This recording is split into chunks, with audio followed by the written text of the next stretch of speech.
Salut à tous, c'est Laurent, je suis très heureux de vous retrouver pour cette nouvelle vidéo de décembre. Alors je me suis dit qu'en arrière-plan, ça serait bien d'avoir une vue aérienne de Laponie, un pays bien connu d'un grand bonhomme rouge qui j'espère vous gâtera le 25 décembre prochain. Alors qu'est-ce qu'on va faire dans cette nouvelle vidéo? On va un petit peu revenir aux fondamentaux d'ailleurs dans cette vidéo, puisqu'on a beaucoup parlé d'espace ces derniers temps. Alors on va y revenir parce qu'on va parler de cet incident qui s'est déroulé à Baïkonour, sur le site de lancement des fusées Soyouz, le 27 novembre dernier. Mais on aura aussi l'occasion de parler peut-être d'idées de cadeaux de Noël, avec par exemple un drone à vous offrir ou à offrir à l'un de vos proches. On va évoquer ce nouveau drone de la marque DJI qui est sorti en septembre dernier. C'est le Mini 5 Pro. On verra pourquoi il est intéressant et que c'est peut-être un bon rapport qualité-prix. Et puis on découvrira un fou furieux il y a quelques années qui a battu un record, qui a fait un saut en parachute de 7 km en chute libre. Il s'est jeté de l'avion et sans parachute, mais je vous propose de regarder ces images que l'on a pu retrouver sur Internet et sur YouTube. Et puis on finira par celles et ceux qui ont étaient les pionniers dans l'aviation, dans tout ce qui vole.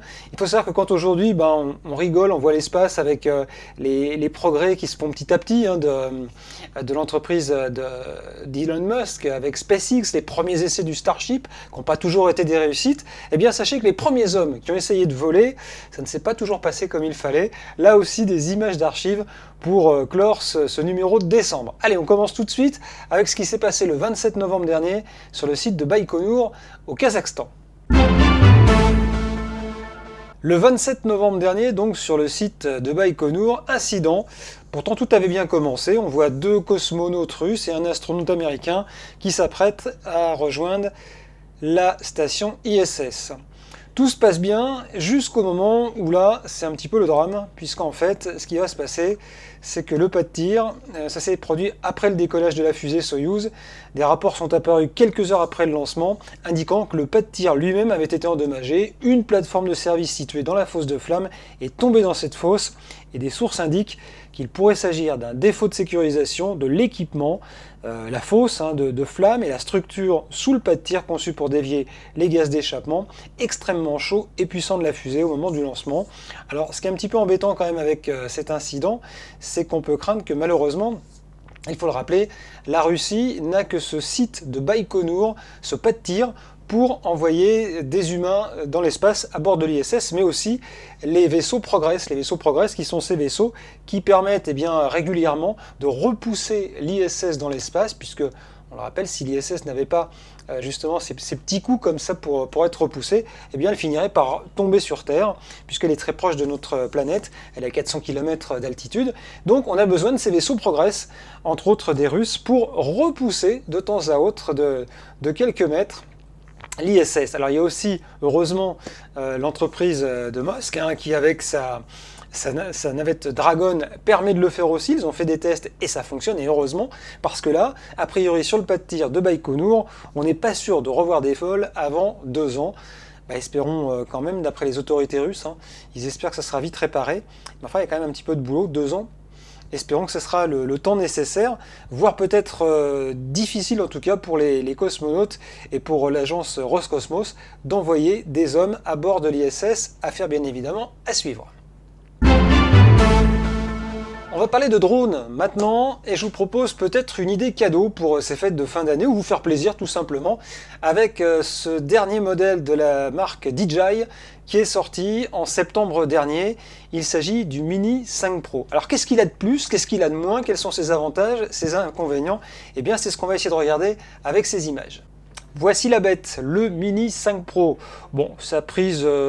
Voilà, est plutôt sympa. Bon, on rappelle qu'il il pèse 250 grammes. Il est donc dans la légalité de la norme C0, c'est-à-dire qu'avec cette norme et un DJI et un drone de ce poids-là, vous avez juste besoin d'un petit examen que vous passez en ligne, mais voilà, pas d'autorisation particulière à partir du moment où il fait 250 grammes. Au niveau de la prise de vue, on peut le voir sur ces images, c'est plutôt sympa. Il fait de la 4K, donc là, rien à dire. La prise en main, elle est assez facile. Il se met en route automatiquement en dépliant le bras arrière droit, puis s'éteint au bout de 3 secondes en le repliant. Voilà, une fonction qui est désactivable d'ailleurs. dans l'application DJI Fly. Les hélices sont désormais clipsables, elles peuvent être montées, démontées sans tournevis, ça c'est important, parce qu'on avait tendance avec le modèle d'avant, c'est-à-dire le Mini 4 Pro, d'avoir toujours ce petit tournevis sur soi, et bon, et quand ça casse, qu'on doit changer les hélices, c'est bien pratique là de les démonter sans avoir ces petits appareils, donc c'est plutôt bien. On notera que les extrémités aussi des hélices sont en caoutchouc, avec sans doute peut-être la volonté de réduire le volume sonore du drone, et c'est vrai qu'il fait un petit peu moins de bruit, ça aussi ça fait partie de ses avantages, donc il est assez silencieux. On notera que on retrouve sur celui-ci, il est doté de 42 Go de mémoire interne. Il y a une trappe d'ailleurs pour carte micro SD qui se trouve à l'arrière du drone, à côté du connecteur USB-C, et donc ça permet d'accéder aux données internes ou celles stockées sur la carte mémoire, donc c'est plutôt sympa. Qu'est-ce qu'on peut dire encore? Qu'il est proposé avec deux modèles de radiocommande, la DJI RC3N et la DJI RC2, donc selon le bundle choisi. Ce ne sont pas des modèles récents, comme c'était le cas avec le Mavic 4 Pro, mais là on va rappeler que le RC2 possède son propre écran et aussi le protocole de transmission au 4+. Alors là aussi je ne vais pas rentrer dans le détail, mais on va dire que c'est une norme plutôt améliorée de réception et d'émission. La prise au vent, elle est importante aussi. Disons qu'on peut le faire voler, même si on a un vent de 50 km/h, même si moi personnellement, je ne tenterai pas le coup de faire voler mon drone à 50 km/h. Alors on va parler des points forts, donc l'optique, 24 mm, capteur 1 pouce, 50 mégapixels, la qualité de l'image qui est importante, l'autonomie, je vous l'ai dit, plus 36 minutes, rotation nacelle à 225 degrés, c'est bien pour faire des plans comme ça larges, le suivi sujet, focus track et active track, et puis je vous le disais, ses points faibles, le chargeur non fourni, et donc un tarif élevé, puisqu'on est dans la gamme des 800 € sans le chargeur. Par contre, si vous voulez le modèle complet, là on est plus près de 1000 € globalement pour ce modèle, donc pour le DJI Mini 5 Pro. En tout cas, voilà peut-être une idée de cadeau pour ces fêtes de fin d'année. À vous de voir. Mais bon, c'est vrai qu'on est sur un modèle DJI et c'est vrai que c'est un petit peu aujourd'hui la référence sur le marché des drones. Donc voilà, ça peut être en tout cas une bonne idée. Mais bon, point faible quand même, manque le chargeur de batterie, ça c'est un petit peu embêtant. On va parler maintenant d'un fou furieux. Il s'appelle Luke Ekins. Luke Ekins, il est parachutiste, mais il est surtout cascadeur. Et il y a quelques années de cela, il a voulu faire un saut à plus de 7 km d'altitude, donc plus de 7000 mètres, depuis un avion. Il s'est jeté de cet avion. Et l'objectif, c'était sauter sans parachute. Alors vous allez me dire, il avait quoi? Il a fait du wingsuit? Non, pas du tout. Il y avait un filet qui l'attendait en bas. Et donc l'idée, c'était grâce à des GPS, alors des capteurs GPS qui étaient placés sur le filet, de se jeter dans le vide et de se repérer ensuite pour aller tomber dans ce filet. Mission délicate, un fou furieux, Luke Ekins, ce garçon, on va le regarder maintenant sur ces images. Vous allez voir, c'est assez impressionnant. Voilà, donc là il est dans l'avion, les images d'Euronews. Il se jette de son petit coucou, et alors vous allez voir, il n'est pas tout seul, il est accompagné quand même par deux parachutistes qui vont rester à ses côtés pour voir si tout se passe bien. En fait, on se dit à quoi ils servent, puisque quoi qu'il arrive, malheureusement, à part le rattraper, ouais peut-être, il faudrait vraiment que le parachute ne s'ouvre pas, mais en même temps, il n'y a pas de parachute. Donc vous voyez, ça, je vois pas l'intérêt en fait des deux parachutistes, ils sont même trois. Mais enfin, ils sont là, voilà, ça peut-être que ça l'a rassuré. 7 km de haut, là on prend vite de la vitesse. Je pense qu'il est arrivé dans le filet à quelque chose comme plus de 200 km/h, 250 km/h à mon avis, puisque c'est la vitesse de descente en chute libre en général au départ. Enfin, on est même un petit peu en dessous, mais là sur 7 km, il a eu le temps de prendre de la vitesse. Alors voilà, les parachutistes, eux, ont ouvert leur parachute, et lui maintenant va aller rejoindre le filet. Et là, non, on espère que c'est pas le drame. Voilà, il a même une caméra. Il a donc un GPS embarqué et bim, il arrive dans le filet. Ça a dû faire un petit choc quand même quand il est arrivé en bas.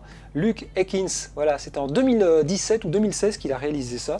C'est assez impressionnant et je voulais vous montrer ces images parce que sur L-Prod on est quand même là aussi pour vous montrer des images de choses étonnantes de ce qui se passe dans les airs et pas forcément dans l'espace. Voilà, Luke Ekins, il a réussi son coup. Je ne sais pas s'il l'a refait depuis, a priori je pense pas.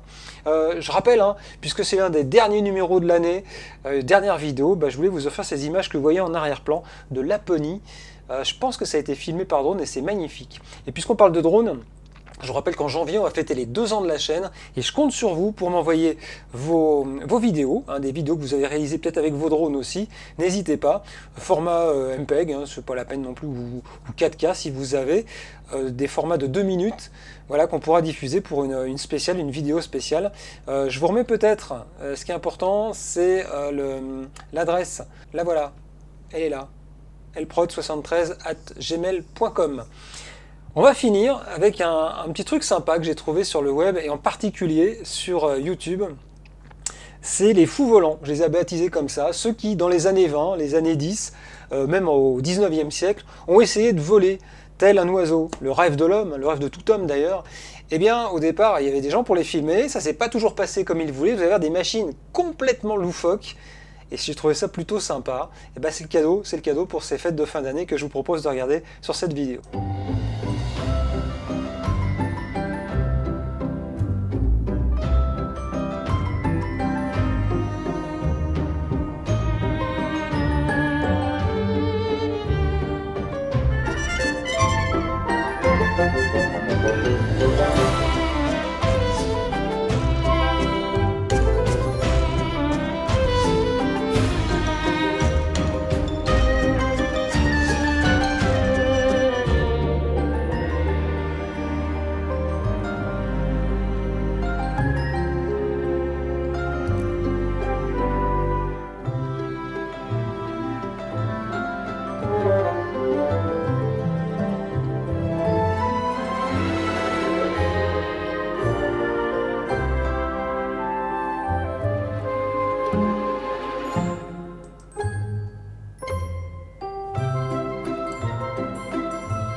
J'ai beaucoup aimé la moissonneuse-batteuse là juste avant la fin, on se demande comment ça peut voler un truc pareil. Voilà, les premiers fous volants qui ont essayé de s'envoyer en l'air dans l'espace, et ben finalement ça s'est plutôt bien terminé tout ça quand on voit aujourd'hui les progrès de l'aviation civile. Donc voilà, c'est ce que je voulais vous offrir en petit cadeau, en bonus sur cette vidéo sur la chaîne Elprod.